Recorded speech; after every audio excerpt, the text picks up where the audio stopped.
श्री स्वामी समर्थ। नमस्कार मंडळी, स्वागत आहे तुमचे माझ्या यूट्यूब चॅनलवरती।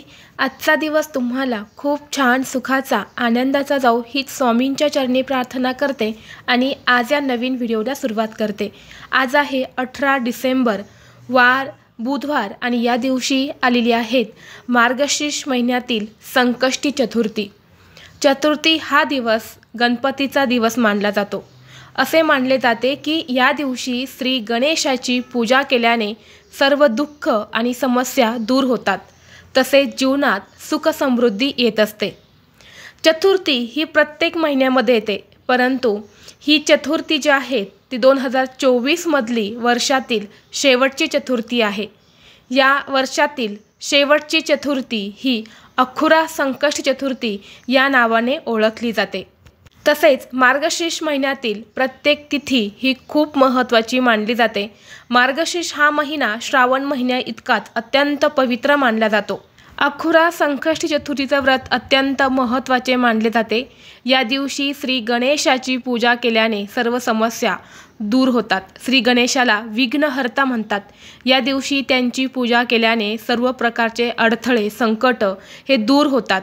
गणपती बाप्पा हे बुद्धीचे देवता आहेत। त्यांची पूजा केल्याने बुद्धीचा विकास होतो आणि आपल्या ज्ञानामध्ये वाढ होते। या दिवशी आपण गणपतीला जी काही इच्छा मागतो तर ती इच्छा नक्कीच पूर्ण होते असं देखील म्हटलं जातं। या दिवशी श्री गणेशाची पूजा केल्याने घरात सुख समृद्धी नांदत असते, पैसा मिळतो आणि व्यवसायामध्ये वाढ होते। अखुरा संकष्टी चतुर्थी ही खूप प्रभावी असते। या चतुर्थीचं व्रत केल्याने नकारात्मक ऊर्जा दूर होते आणि सकारात्मक ऊर्जेचा संचार होतो। हे व्रत जो पण व्यक्ती मनोभावे करतो त्या व्यक्तीला दीर्घ आयुष्य आणि निरोगी आयुष्याचा आशीर्वादही मिळतो।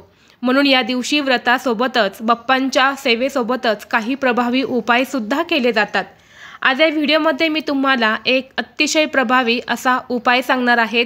आज बुधवार, वर्षातील शेवटची संकष्टी चतुर्थी। या दिवशी तुम्ही काहीच नाही केले तरीही चालेल, पण संध्याकाळी इथे एक दिवा हा नक्की लावा। हा दिवा लावल्याने एका रात्रीत आयुष्याचं सोनं होईल। 7 पिढ्यांचे दारिद्र्य हे नष्ट होऊन कुटुंबाची अगदी भरभरून प्रगती होईल। असा हा उपाय आज व्हिडिओमध्ये मी तुमच्यासोबत शेअर करणार आहे, त्यामुळे तुम्ही हा व्हिडिओ स्किप न करता शेवटपर्यंत पाहत राहा। चॅनलवरती नवीन असाल तर सबस्क्राईब करा आणि असेच माहितीपूर्व नवनवीन व्हिडिओ पाहण्यासाठी बेल आयकॉनला प्रेस करा। आपल्या हिंदू धर्मामध्ये दिव्याला खूप महत्त्व दिले जाते। सूर्य व अग्नी यांचे प्रतीक असलेला दिवा हा हिंदू धर्मात अतिशय पवित्र आणि शुभ मानला जातो। दिवा हे त्यागाचे, ज्ञानाचे आणि प्रकाशाचे प्रतीक मानले जाते। पूजा करताना दिवा लावल्याने वातावरणातील नकारात्मक ऊर्जा ही दूर होऊन सकारात्मक ऊर्जा निर्माण होते। तसेच दिवा लावल्यामुळे देव प्रसन्न होतात। दिव्यांचा प्रकाश जो असतो तर तो देवांना आकर्षित करत असतो आणि म्हणून दिव्याला शुभाचे प्रतीक मानले जाते।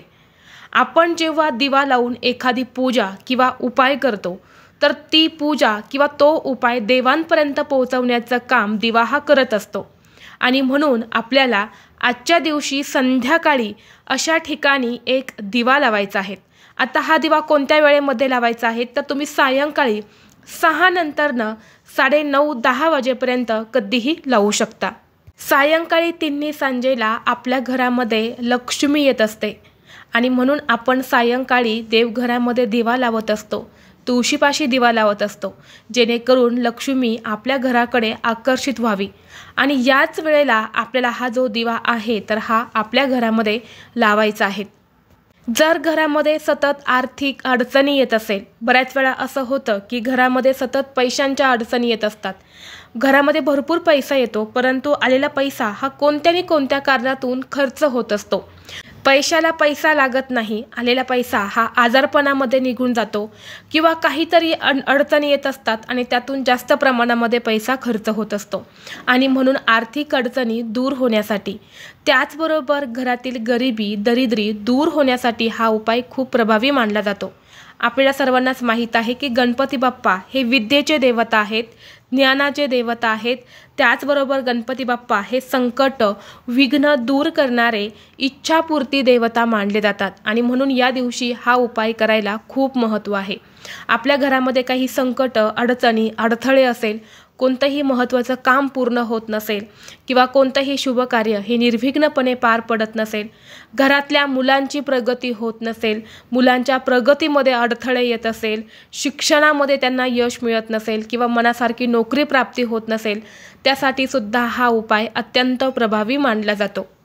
व्हिडिओमध्ये मी तुम्हाला 2 उपाय सांगणार आहेत। एक उपाय हा आपल्याला आपल्या मुलांच्या उज्ज्वल भविष्यासाठी करायचा आहे आणि दुसरा उपाय जो आहे तर तो आपल्याला आपल्या घराच्या प्रगतीसाठी करायचा आहे। उपाय करण्यासाठी तुम्हाला थोडंसं गव्हाचं कणिक मळायचं आहे। कणिक मळताना त्यामध्ये तुम्हाला हळद टाकायची आहे, जेणेकरून थोडासा पिवळसर कलर या दिव्यांना येईल। आपल्याला 2 कणकेचे दिवे जे आहेत तर ते बनवायचे आहेत। यानंतर आपल्याला दोन्हीही दिव्यांमध्ये शुद्ध गाईचं तूप घालायचं आहे। तूपच घालण्याचा जास्तीत जास्त प्रयत्न करा। नसेल तुमच्याकडे तूप नाहीच घरामध्ये तर मग तुम्ही तेल घातलं तरी सुद्धा चालेल। आता एक दिवा जो आहे तर तो आपल्याला आपल्या देवघरामध्ये लावायचा आहे।